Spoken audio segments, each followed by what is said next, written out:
Hello, welcome back to Bridging the Gap. My name is David James. We are here with Bridging the Gap. We are a local producer. We are not part of PAC-14. We use this platform to bring forth information, but once again, the information we bring forth is not the thought and feeling of PAC-14. We do appreciate them allowing us to use this as our avenue of bringing forth information, and we hope you enjoy.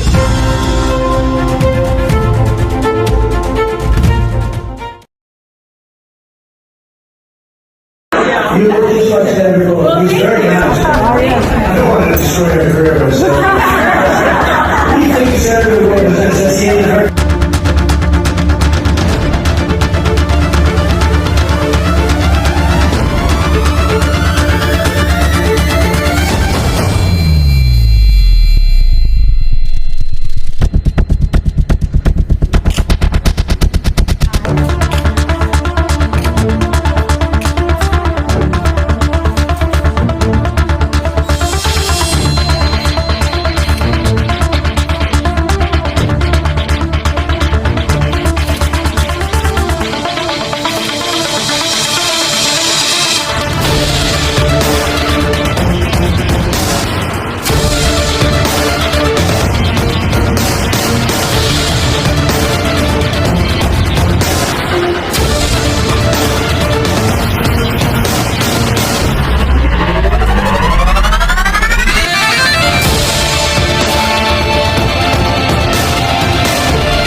Okay, welcome back to Bridging the Gap. My name is David James, and we're here doing executive decision. We are joined by our county executive, Julie Giordano. Thank you again for joining us. Yeah, and thank you for coming to my office. Yes, I really appreciate it. It's always a pleasure coming here. We're also joined by our other co-host here, which is Tyler Jones. Tyler? Thank you for having me again. Thank you for welcoming me into your office. I'm currently the campaign manager for Kanisha Lacole, who's running for school board, Wycomico County District 7. If you're not already following those pages, please do so. Thank you, thank you. And can you tell us a little bit about your background so they'll know about it? I've had some fun in the community. I had time. I volunteered with Phoenix Youth Project for many years. I was the president of that board. I was the chairperson for the communications of Shore Progress before the rebrand. I'm part of the Tri-County MLK Coalition that does the annual Dr. King celebration. What am I not a part of? I don't know. The list goes on. Well, we appreciate it. We appreciate it. Tyler, would you like to ask the first question to the executive? Certainly. Once again, thank you for having us. Sure. And I just really wanted to dig into the 287G. Sure. I think a lot of members of the community don't understand why that's important in the community and what you were trying to accomplish by pushing that through. Yeah, so the 287G actually was not even my idea. So it was actually brought to me by Sheriff Lewis. He met with me and had me come over to his office. He talked about public safety. He talked about, border security is a huge, huge thing for him. And illegal immigration is something that he feels very, very strongly about and passionate about. And he wanted to know if I would support the initiative if he went forward with 287G. So the original thought was that everything was going through the sheriff's office. The only thing I oversight of the sheriff's office is the budget, but that's pretty much it. It's a very finite thing. He is an elected official just like the state's attorney, and so they run their organizations pretty independently from, county government, so to speak, even though they sort of fall under the umbrella. It's kind of an interesting setup. But I told him 100%, I support you as the sheriff, I support your initiative. And as we move forward in that 287G conversation, he realized that he could not do it by himself. The county executive, my signature had to go on it somewhere, and we just had to figure out what that looked like. So he brought me back over, and we had that conversation. We looked at the different models. We originally looked at the jail enforcement model. We realized the amount of training that takes place. We are 30 correctional officers down, and so we knew that it was going to put a strain, an unnecessary strain on our correctional officers and on that whole facility. And so then we looked at the warrant service officer model, and basically what that entails is there are incarcerated individuals that are also on ICE's radar. What happens is that our deputies, our original thought was that our deputies are going to serve a warrant to the already incarcerated individuals that allows us to hold them just for an additional 48 hours. So they're already incarcerated now. They'll be held for additional 48 hours, and then within that 48-hour period, ICE would have to come over and do their I don't want to say.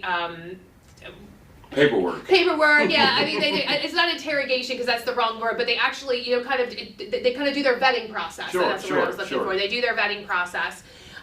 Right now, we are currently doing something similar, not even entering into 287G. So when somebody is an incarcerated individual and they are getting ready to be released by the commissioner or whatever the case may be, if they are on ICE's radar, we actually let them know, hey, they're going to be let out at 10 o'clock. You can be here to get them or not. You know what I mean? And then we release them into the community regardless. And then ICE is there.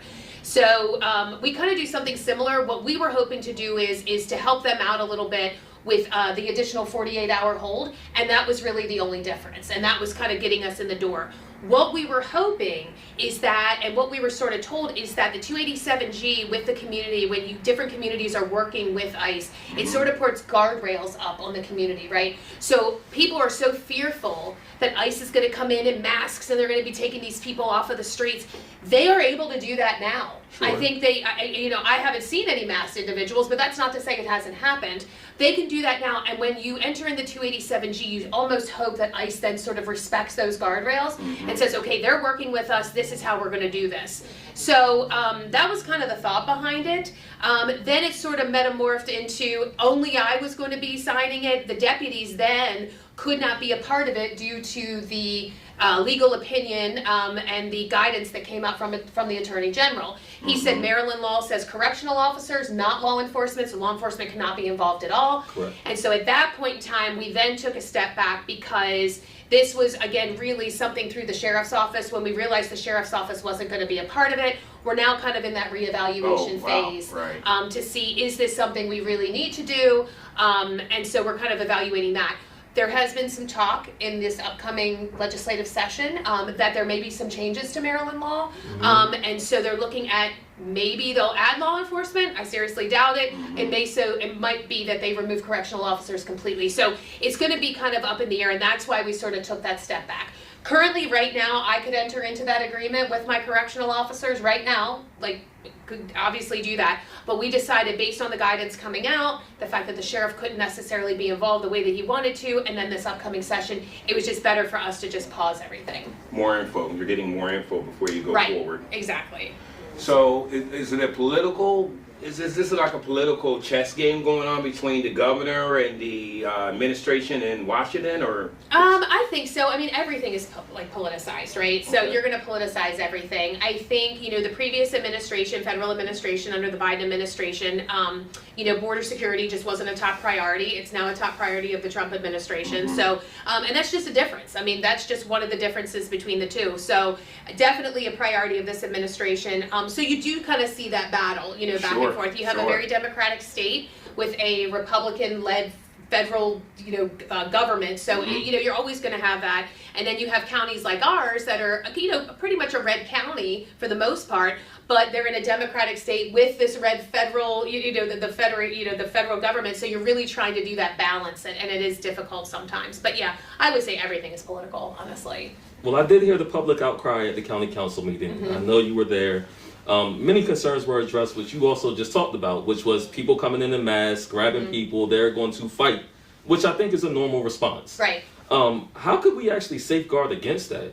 I don't think there's anything we can do to safeguard against that. So the 287G, the model that I had, literally is not involved in any sort of masked individuals coming into, and doing that. I can't stop the federal government from coming in and doing that. So ICE is going to do their thing.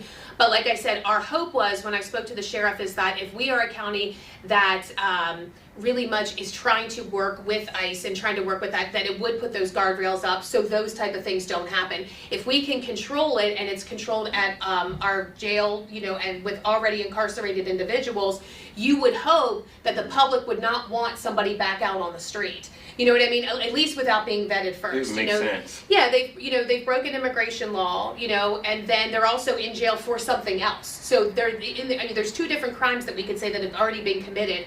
I wouldn't understand why any person in our society would not want that person vetted to say, okay, you're fine to go back out on the street, because you've already broken 2 different types of laws within the community, which is why you're in our jail right now. You're not in there for being an illegal immigrant, because we don't do that, but you are in there, for something else that you chose to do. So I think from the sheriff's perspective, and I don't want to speak for him, but this was very much a public safety thing. And what I don't like about it is all this focus by certain people is on me.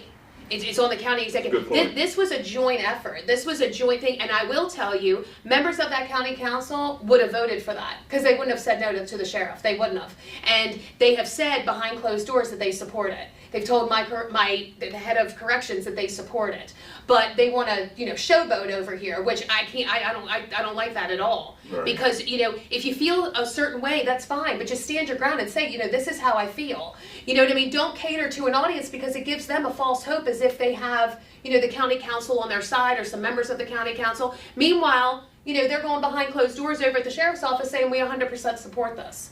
So it's just, that part's really frustrating. I will say I at least respect the sheriff enough, and I hope people respect me enough to where my opinion never swayed, it never changed. This is what we were going to do in the name of public safety. It's never to make people scared. It was never intended to intimidate people. And I understand that there were some people, that were upset about it, but that outcry was so minimal compared to the amount of support we had. Now, granted, they didn't come to the council meeting, but email after email and message after message. There are people that are really upset with the sheriff and I right now because of taking a step back and reevaluating. And I told them, I can't put 98 deputies at risk. I'm not going to do that. No. We're not going to do that. So we have a lot of individuals that are very upset with us right now on the other side because we did pause it. And but that was the smartest thing for us to do, to sort of reevaluate where we are. I think on the flip side of that conversation, from what I saw and just looking at the county council meeting, is the sheriff walked in and he specifically said, hey, I avoided the public comments because I didn't want to create any confusion. But he is an elected official. Right. And part of that is listening to the public comments. And then the concerns of the community are mostly, hey, we don't want people coming in here wearing masks and snatching us off the street. You got to look at the separation of families. So even if, say, a father is incarcerated and he gets deported, what then happens to the family? What then happens to the children? And I think we've all seen those situations where families are separated, the children are separated. And I think that's a major concern here. These are not, these are justified. And I think it's just having a dialogue to address these concerns as opposed to, hey, I specifically avoided that. Right. Well, I think people also feel that if we don't enter into the agreement, that stops that. I literally cannot stop the federal government. Yeah, so I was about to ask what happens now. Yeah, the separation of families may still happen. I mean, that still could happen. The fact that we didn't enter into it literally changes nothing when it comes to the federal government. It just shows that our jail is not going to be a holding cell for 48 hours. Like, that's literally the only thing that changes. But ICE is still here. They have an office here in Salisbury. They're out doing what they're supposed to do. But I've had, I had a serious conversation with the guy that we have been in contact with and we have been working with. Sure. I talked to him on Friday and I said, there is a concern with your MOA that says, this MOA is between a law enforcement agency and ICE, and the state of Maryland says the law enforcement agency can't work with ICE. So I explained to him, I said, if you're going to put these MOAs out, my suggestion is to change it to match Maryland law that says correctional officers, not law enforcement, based on this Attorney General's opinion. So those are things that they're looking at right now. So will we need more correctional officers if you're able to implement it in the manner that you're suggesting? No, we won't need any more for that WSO model. If we were to do like the JEM model, yes, absolutely. Because and what's that model? So the jail enforcement model is, so right now for warrant service, all we do is serve the warrant and hold the person. ICE comes over and does the vetting. If we're in the JEM model, our correctional officers are trained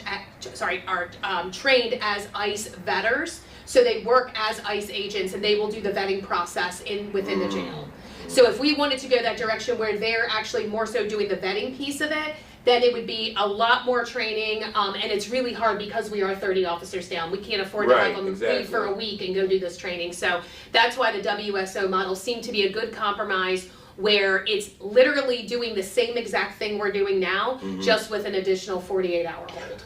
Let me ask you this. I was told by another source that the actual correctional officers, you actually get a bump in pay for doing this, for carrying out this duty. Would that be true? No, not for the warrant service officer No, model. I mean for the For the jail enforcement model, potentially, if the federal government was willing to supplement that. So we would not supplement that, but if it was coming from the federal government, which, this federal administration put about 174 million into Department of Homeland Security. So there could have been potential funds, that there. could have been brought to the county. But we wouldn't have used any additional funding for that. Now, since you said funding and for the county, I know a lot of the critics have said this. You said that this would be Budget neutral. budget neutral. Is it still? Still budget neutral. So where's the gray area that they think that? I don't know where they get it from. I know they say, well, everything costs money, this, that, and the other, but this is literally doing the job of that particular, like when we thought the sheriff's office was going to be involved, the sheriff's office serves warrants. They go out and do that. That's part of their job. So they were going to be serving the warrant while they're on duty. So it doesn't cost anything additional. And then with our jail, our correctional officers, they hold people in jail. That's literally their job. They keep them there. So for an additional 48 hours, it's literally changing nothing. The person who was incarcerated, sitting in a jail cell, is getting ready to be let out. And we're like, hold on 1 second. We're going to go ahead and vet you. Just hold you for an additional 48, up to 48. That doesn't mean they're going to be there for the full 48, just until ICE gets there, does their vetting, and then they either take them at that point in time or they let them back out into the community. The one thing for me, do we have an immigration problem here on the Eastern Shore? Well, I think that depends on how you look at it. So from I will say January of 23, so I was elected December of 22, so from January to 23 till about June of this last year, we had 2,456 non-American descent people within our jail system. Now, does that mean that they were illegal? No, because they could have had a visa or a green card or something like that. But of non-American descent, 80 of those people, 80 out of the 2,400 were on ICE's radar. Now that's Only 80. Only 80. Now that doesn't mean that there shouldn't have been more, but that's who they originally had. So that's 55 people a month, that potentially are not only here potentially illegally, but also that are committing other crimes. My thing is, as a parent, if you are a parent of a child, I could not imagine you wanting someone who not only has broken immigration law, that's one thing, but you have them breaking other laws. And then being in our, like, why would we want that person back out on the street without at least being properly vetted? If they're fine, then let them back out on the street. But my thing is, and what the sheriff has said is, we want people here. It's not that we're trying to turn people away, but when you are coming into our community, you're expected to behave. You're expected to behave. You don't get to break immigration law, that's one thing, and then come in here and break other laws. That's ridiculous. That would be, I feel, I was very disheartened that night. I know there were a lot of people that were happy, but I felt we failed the public. I do feel like we failed the public in a public safety aspect, and the sheriff felt the same way. We are doing this to protect the citizens of this county, for you, for any children out there, whatever the case may be. And I think that people, and ICE probably hasn't, helped themselves in a lot of different things, but, people have this like false sense of security with them. Obviously don't trust them, and that sort of thing. But that's not that's not a me issue. Like it's not I can't control how they behave.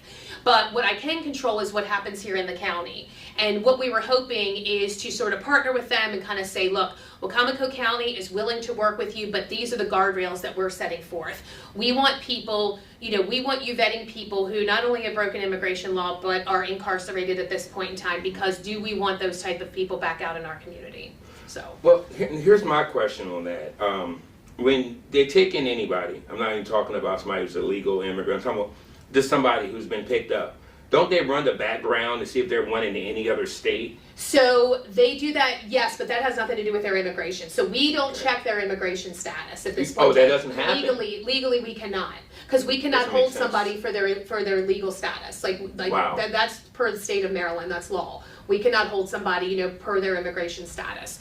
But under 287G, it allows you to hold them for a short period of time while that vetting happens. So that's why the 287G sort of gives your correctional facility sort of a layer of protection to say, okay, we know the state of Maryland doesn't allow you to hold people, for their immigration status, but under 287G, we can hold you for a certain amount of time and then either let you back out into the And it's community 48 hours. And it's 48 hours, and that's the max. Usually ICE is over there within a couple hours, so it's usually not held that long. And I think my reservation on that is if we don't have a large immigration problem, and this isn't to combat what you said, I'm just thinking out loud, but if we don't have an immigration problem and there's not really statistics showing where the crime has increased by immigrants per se, it seems like an extra unnecessary step because of politics. Right. So I think when we have 2,456 people, that's 55 people a day, that's 2 per day,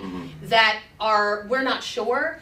To me, that is a problem. Like, so I view that as a problem. So I think it's just on how you interpret the data. But I think we owe it to the public here, where those 2,500 people or so should be vetted. These are people. I mean, what if we had a situation like the Rachel Morin situation on the other side, in Hartford County? Like, what if that happened? For example, that night at the council meeting, ICE did not get there in time, and we couldn't hold them for 48 hours. What if that person had been let out on the street and committed a crime? You know what I mean? And we could have stopped that, you know what I mean? Because the idea is to protect. And look, at the end of the day, that's the sheriff's job. His job is to serve and protect, and he felt this was the best course of action to move forward. So anything when it comes to a public safety decision, that's his decision, and we're there to be supporting roles. The council is there to be a supporting role, the state's attorney, myself, we are there in kind of a supporting manner. There are some times where the state's attorney has to make decisions in support of law enforcement. There are times where I have to make decisions in support of law enforcement. And there are times that the council has to do it. You know what I mean? But all of us in running for office and what we have, I don't think anybody could argue that I don't support public safety, that the state's attorney doesn't support public safety, and even our council doesn't. Nobody would say that they don't support public safety. Right. So we have to be supporting factors, with the sheriff. So when he says this is for public safety, we kind of take his lead on that. So, and I think that that's what some people were kind of forgetting is, they're giving me a hard time. They're not really giving him a hard time, which is fine. I mean, that's okay. I'm strong at it, or whatever else. You do a good job with it. And that's what I was going to say. Like, I think there needs to just be a public dialogue just to have the conversation and put out why. I know that safety is everyone's top concern, but just have the community informed. Right. You will have less. Well, I think we actually met in my office. I had Monica Brooks, so from the NAACP. We had Reverend Toussaint here. We had somebody else from the Haitian community. So we've met, like, in that type of, environment, and had those conversations. And I said to them, You talking from the sheriff's office, though, weren't you? You were talking. Yes, because as you just stated, there's only so much, like, it's a partnership, and you're following the lead of the person who is in charge to keep us safe. Right. But from him. From him, We need to have that dialogue there. Yeah, and I think there were a couple of individuals, I think, after the council meeting that spoke to him and said they really wanted to come see him, and he said, I have an open door, so I think hopefully that will happen. Okay. Okay. Well, that'll be the conclusion of this segment. We're going to be back in a few moments. I just think that this has actually been a good dialogue. Thank you, Tyler. And overall, I see this as a safety measure for the community, and I do agree with you. There do need to be more information. You do a great job of sharing information. Not saying Sheriff Lewis doesn't, but I think a town hall from the sheriff's office might be what you're talking about. Am I correct? Correct. Yeah. All right, thank you. We will be back in a few moments. So hopefully that wasn't meant to be no, it's argumentative fine. at all. No. I'm trying to gather information. Yep, no, that's fine. And then